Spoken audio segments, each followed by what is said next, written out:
third on this side, Cream, we get going. Hey, Kale. Hello. Quick question. I want to kind of a two-parter. I want to go back a little bit to summer, obviously. Amber was saying you spent most of your time here in Market, and then you had a lot of things. So, kind of what went into that decision? Number one, and number two, you talked a lot. Both you and Steph talked about the pickup games and trying to make it as game-like as possible. Can you explain how you wanted to approach those games to try to get your, just get back in it? Yeah, I mean, first of all, I spent a lot of time here. I love Indianapolis. I'm a Midwest girl. I enjoy spending time here. A lot of people like to get away from the cold. I don't really mind it as much. And also, I have every resource I need. I can be on this court every single day. I can be in the weight room downstairs. Obviously, I have the athletic training staff, and then I have a lot of my own personal stuff in the city that I'm able to do and people have to have around. And then the pickup part of it, I mean, honestly, shout out to those guys. A lot of those guys are part-time workers for the Fever and put in a lot of time. They really feel like full-time employees, but they're paid as part-time employees. And, a lot of former college hoopers or some that have even played pro overseas that are back and are looking for runs as well, and just very selfless people. And a lot of the time people play pickup and they're playing to a score. We kind of changed it up to make it a little bit more game-like, where we're playing time.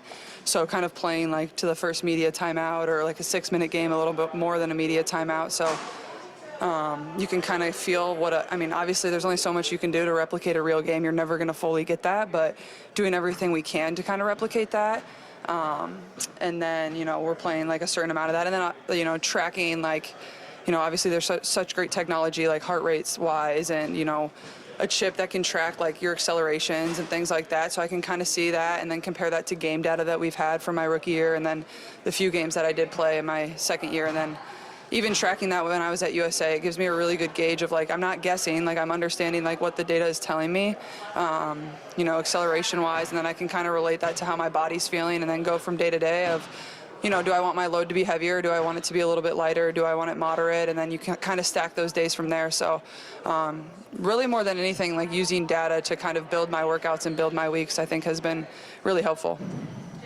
Okay, when it comes to Kelsey, a player like that who is so selfless, doesn't ask for anything, but will give everything, what perspective have you gained being a teammate of hers? You try to win a championship and almost I mean, obviously somebody that's been here, I think she's going into her 9th year with this franchise, and she's seen every bit of good, bad, not as good, whatever it's been, and she's given a lot of herself. And even last year, she's literally out there until her legs didn't work anymore, and I think that's a great kind of sums up everything that she's given to this organization. But more than anything, everybody knows that she's a tremendous basketball player, but she's really cool people and just very down to earth and selfless and fun to be around, and really cares about people. And I think that speaks to why she continues to sign back here, is she enjoys the people that are here, and she also feels loved and cared for, and people are here to serve her as well, but she does it in return too. So just really fortunate that she's back here. I know I've said this before, but she makes my job a lot easier when you have somebody in the backcourt like that. I mean, I don't think there's nobody better in the league for me to play with, so just really fortunate and lucky.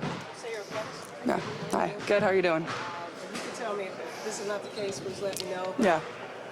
Being able to sitting out as long as you did last year, was it also a mental break for you?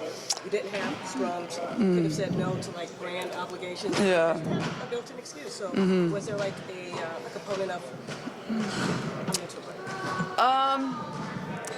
Yes, in a way, but obviously that was not what I wanted. I mean, I would sign up to do media every single day to be able to play and put my jersey on, and this is part of the job, is getting to talk to you guys every day, and you all do a tremendous job as well. So I know it's part of the responsibility of what I get to do. I mean, there's always cameras in my face, so I'm pretty used to it at this point. But in a way, it was a little bit of a mental break, but at the same time, injury is really mentally taxing as well. People don't always realize that, especially when you're at the point of trying to come back and trying to get over the hump of trusting your body. That's the hardest part, is you've done everything you can, rehab wise, and to get back on the court, and then it's the mental block of trusting your body and knowing you put the work in. So I feel like it's a little more mentally exhausting from that standpoint. Not you guys though. Yeah. Yeah. We're going to jump to the other side of Chloe. Give that side. Yeah. I don't know if you guys have heard anything I've said, but yeah. Steph has talked about creating depth in the backcourt, especially with your injuries last last year, Kelsey going until the wheels fell off. Just what do you think about having Kai and Raven kind of backing up the backcourt? Yeah. Also talked about kind of you playing off the ball a little bit. Yeah. A little bit of on-court reps. Just what do you think about that? Yeah, well, I think that's going to be something like that's what you have training camp for, and that's what you have the preseason games for, is to try different lineups and to try different people and, to give the people that are fighting for roster spots a chance to go out there and compete and perform. Like, I'm not going to go out and play 30 minutes on Saturday. That's just not going to be the case. That's not what it's about. It's, obviously I'm going to go out there and compete as hard as I can, but that's not what we need to do. And, I think a little bit of off the ball stuff, like, I think mostly on dead balls, like I think I'm the best transition player in the league. That's where I thrive. Everybody knows that's my game. So, getting the ball off of rebound or in transition, like that's probably when I'm going to be the primary ball handler more than anything. And then, getting off the ball a little bit and catching your breath. Like, it is exhausting bringing the ball up 94 feet versus pressure every single time. So we certainly need to find somebody that can handle the ball a little bit and, give me a little bit of a break. And I think Raven and Ty and even other people through camp, Tori's done a great job. And, Kels does it a little bit. And even I think our 4s and 5s can do that. You saw AB do that a lot last year when we were really in trouble injury-wise. So I think there's a lot of different things that can give us a lot of different looks and just makes us harder to guard more than anything.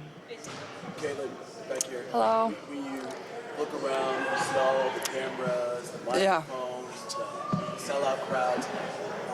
How much gratitude do you have for just being in this space right now? With these fans and just this moment? I mean, a lot. I'm just so thankful, and I think that was a great thing for me to realize, especially when I was hurt. And I wouldn't say that was something I worried about, but obviously people love you for the product you put on the floor, and hopefully they love you for the person that you are too, and the way you continue to show up, and the way you're a teammate, and the way you're a leader, and the way you love the fans. And so when I was hurt, I felt like that was something that was really humbling for me and something that I was super, super grateful for is, when I showed up to a game and I took as much time as I could to sign an autograph, that might be the only bad thing about this year is I'm not going to have as much time to sign autographs when I'm preparing to actually play a game. So I'll still do my best that I can every single time we play, but I don't know if I'm going to be able to make all the rounds around the arena, but I think that was the thing is all these young kids and these young boys, young girls, and even older fans as well, they're still showing up and screaming and cheering, and that's one because obviously they love this team and they love all the players on this team, but two, they don't really care how many points I score. They just, hopefully they love me as a person and obviously love me as a player. And even if I'm not out there being able to throw crazy passes or hit a long shot, they can still find a lot of joy in showing up and, getting to see somebody they idolize, and that can give them a little bit of hope. So I think that was probably the best thing for me is a realization of, it's not all about the way you perform every single day. And, there's going to be some tough games this year. It's, unrealistic to expect myself to perform for 44 games. There's going to be some games where you just don't make shots, and just reminding myself of that. I'm going to wrap up with Chris. Okay. Dumb questions, that's all I do. Okay. You're so good in the commercials. Yeah. Granted, you're playing the part of yourself mostly. Yeah. Have you had acting lessons and acting? What's your process?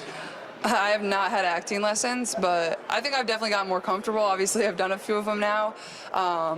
And the directors and, obviously a lot of these brands that I work with, I've been with for quite some time now, 2 to 3 to 4 years. So they make it pretty easy on me. I've shot a lot of stuff over the course of this offseason, so I got some cool stuff coming. I think you guys will like it, but I think especially when the commercials and the spots or whatever we're making is tailored to my personality, I think that's what makes it fun and people like it. But I love hearing when fans come up to me and they're like, we like this, we like that, and it makes it fun too. My favorite? I can't pick a favorite. They're all amazing. Oh wait, I have a question. Can you guys all go stand over there? I'm gonna get you on my film camera, okay? You can be featured. That's why you wouldn't let me say it. Yeah. You guys always take photos of me, so go over there, act like you like each other. I know you're all, and you're gonna smile for me, okay? Smile big. Come on, no, this is from 1990. It's not that good. I was wondering about that camera. It's digital. All right, if some of you don't make it, don't be mad at me. You don't want to squeeze in. They're not going to bite. It's nice to be in a State Farm. Hold on, it's got to flash. Let me do one more.